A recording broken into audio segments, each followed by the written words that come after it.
তো নতুন একটা ব্লগে তোমাদের সবাইকে স্বাগত জানাচ্ছি। আজকে আমি শেয়ার করবো what I it in a day. তো সকাল থেকে দেখো এরকম বৃষ্টি হয়ে যাচ্ছে, তবে আজকে একটাই ভালো যা কোকো বাড়িতে আছে, কোকোর স্কুল নেই। তো আমিও একটু লেট করে ঘুম থেকে উঠেছি, আর ঘুম থেকে উঠেই দেখলাম এরকম বৃষ্টি।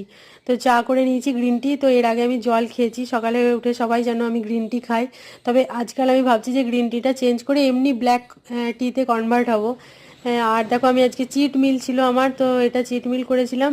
ব্রেকফাস্টে আজকে মুড়ি, আলুর তরকারি আর পেঁয়াজ কুচি নিয়েছিলাম, আর শশা নিয়েছিলাম। মাঝে মাঝে না এরকম ব্রেকফাস্ট চেঞ্জ করে খেতে খুব ভালো লাগে। আর হালকা ব্রেকফাস্টও করলাম, কারণ অনেকটা লেটও হয়ে গেছিলো।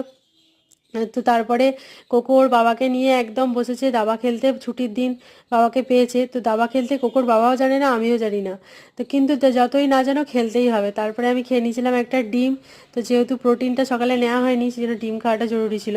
তো কোকোর বাবা ছেড়ে চলে গেছে, এবার আমাকে পাকড়াও করেছে, আমাকে ওর সাথে খেলতেই হবে। আমি বললাম তুই দুই দিক থেকেই তুই খেল, উইনার তুইই হবি। তো যাই হোক, এ দেখো একটু বৃষ্টিটা কমেছে, তো জামা কাপড়গুলো এরকম হ্যাঙ্গারে দিয়েছি। এইভাবে হ্যাঙ্গারে দেওয়ার জন্য বেশ ভালোই শুকিয়ে যাচ্ছে। আর দুপুরে আজকে আমাদের আবার হয়েছিল ইলিশ মাছ। তো ইলিশ মাছ ভাজা, ডিম, কচুর শাক আর ইলিশ মাছের ঝোল। আমি যদিও খাচ্ছি না, এটা কোকোর থালা। তো কোকোর থালাটা বেশ সাজিয়ে গুছিয়ে নিয়েছি তোমাদের দেখাবো বলে। সেম মেনু আমারও দুপুরে এটাই ছিল আজকে। আর কোকো না ইলিশ মাছ ভাজার তেল দিয়েই পুরোটা খেয়ে নেয়, ওর আর অন্য কিছুর প্রয়োজন হয় না। তো তারপরে খাওয়া দাওয়ার পরে কোকো একটু খেলতে বসছিল, কারণ ও যেহেতু লেট করে ঘুম থেকে ওঠে তা আর ঘুমায় না।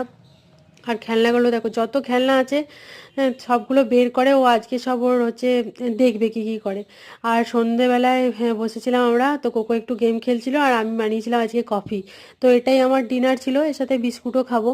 আর ডিনারে আর কিছু করবো না, কারণ কফিটা আমি চিনি দিয়েই বানিয়েছিলাম, আর অনেক দুধ দিয়ে কফি খেলে অনেক ক্যালোরিজ থাকে। তো কেমন লাগলো অবশ্যই তোমরা কমেন্ট করে জানাবে। দেখা হচ্ছে খুব তাড়াতাড়ি।